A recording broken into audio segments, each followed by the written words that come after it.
Alright, today we're going to be doing a mobile mechanic ride along again, so stay tuned.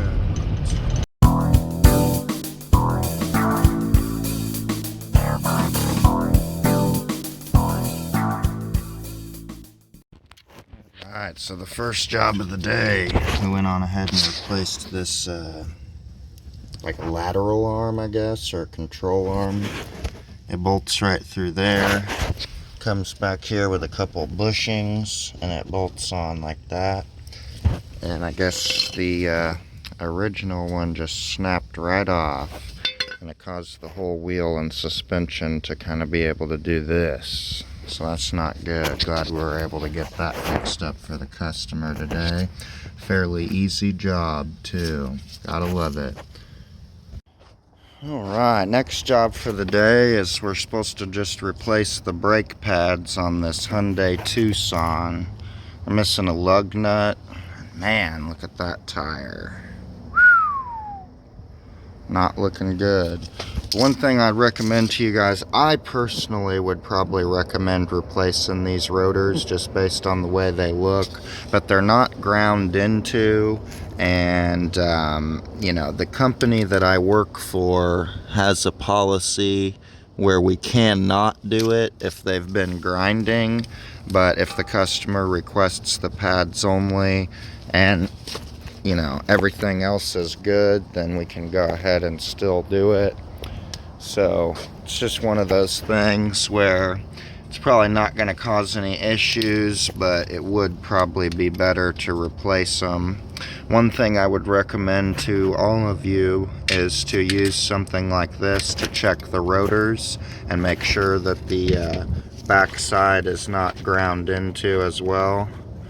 I'm going to put my light on there. I'm trying to do all of this with one hand.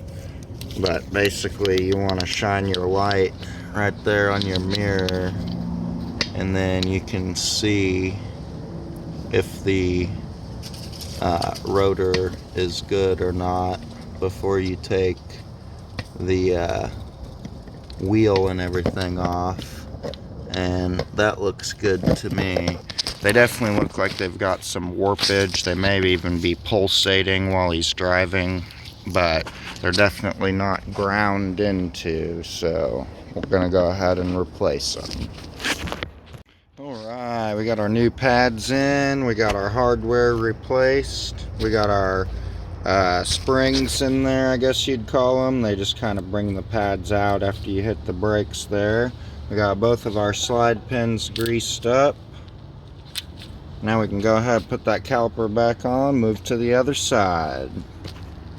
Alright, pretty much the same thing on this side. We got our pins greased up, pads in, hardware replaced, springs installed, piston pushed back in. So we're going to go ahead and put it all back together, pump up that brake pedal. Definitely don't forget that. We're going to move on to the next job. Alright, so we're here at job number 3. It's a 2010 Kia Soul.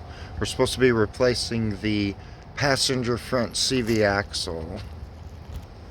So when I arrived, the customer told me that a guy ran a red light and he had to jump a curb in order to avoid the guy.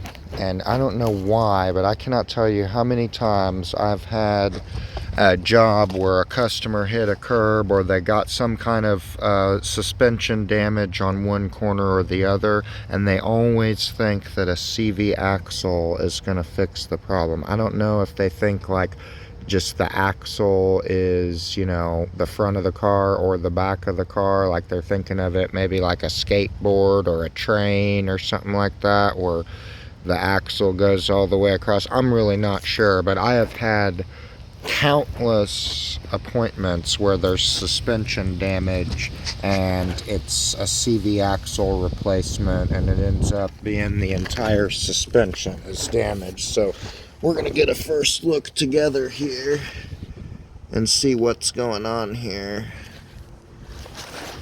I don't see really any damage to this axle. I mean, that axle looks just fine. I'm betting that we have a bent control arm or something.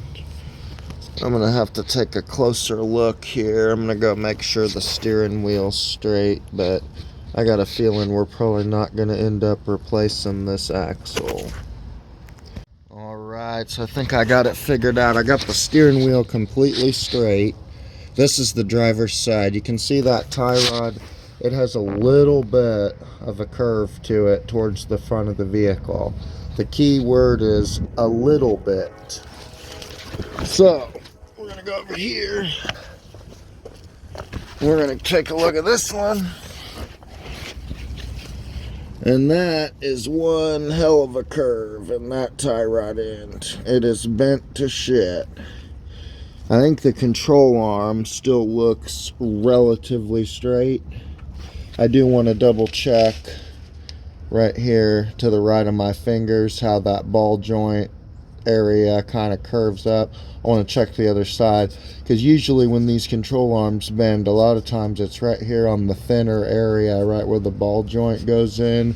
But I'm feeling pretty confident that this bend in the tie rod is what the issue is, especially because if you look at the wheel, you can see that it's kind of turned to the right a little, and the tie rod is on the back side, so if it was hit right there, it would cause the wheel to kind of cock out like that.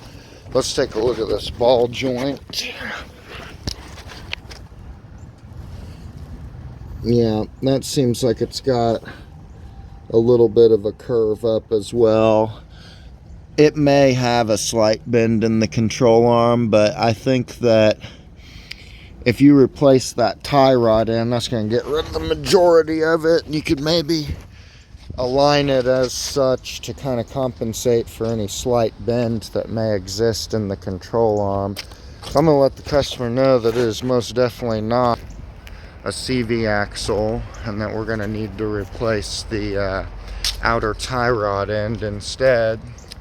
It's one of those things. Sometimes the job changes, things don't go to plan, but I'm gonna probably go ahead and charge the service fee on this one, and then we'll go ahead and move on to the last job.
Alright, so that last one I couldn't really show too much of because the customer was one of those that likes to stand around and hang out.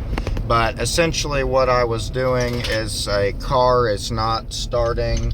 In reality, it was a car won't stay running inspection on a 2015 Hyundai Accent. And I checked for fuel. I could hear the fuel pump starting up when you turn the key.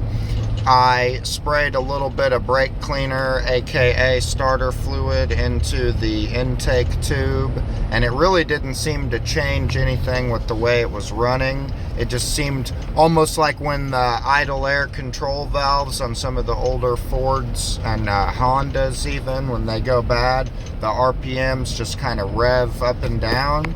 It's kind of doing that sort of thing. So my initial thoughts was that there may be an issue with the timing There may be where the chain has slipped a tooth or two and it's got low compression because a valve is open when it shouldn't be, or something along those lines. After spraying some brake cleaner into the intake, hearing the the fuel pump turn on, and also I cracked loose one of the lines on that high pressure fuel pump, and I did get fuel to come out. Now those are not, of course, foolproof methods of saying yes, the injectors are spraying fuel into the engine, but just with those couple little checks, I feel pretty confident that it's not a fuel issue, and that our diagnostic time was better spent on other systems of the vehicle.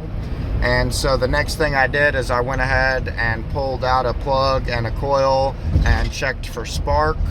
Now I did only do one, so this is of course not a guarantee that every single cylinder is firing, but I feel comfortable that the computer and the wiring and all of that is working properly to send an ignition signal to the engine. Also, the engine does run, it just kind of runs like shit.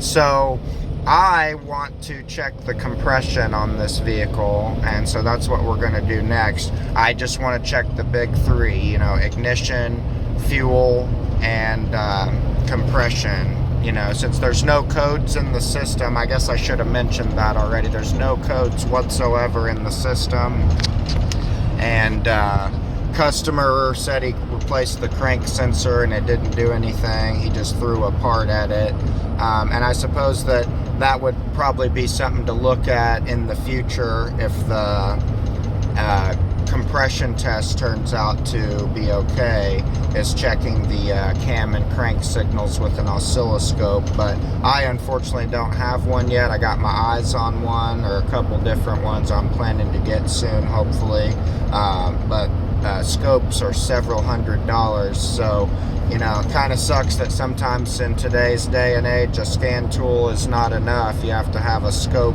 too in order to do a lot of these types of diagnostics. But since there's no codes in the system, I just kind of went to the basics, just started checking the big three. You know, pretty much all engines need those three things to run. So I'm going to be doing that probably tomorrow. I'm going to be doing the compression test with an old school compression gauge and hose, and so definitely stay tuned for that. I might put that up on a video as well. But hope you guys enjoyed today's ride along with me. We did 4 jobs. All of them were relatively easy, I would say, and I'd say it's been a pretty good day so far. Please like, comment, and subscribe. I really appreciate all of you guys out there watching, and stay tuned because there's going to be a whole lot more. Have a great rest of your day.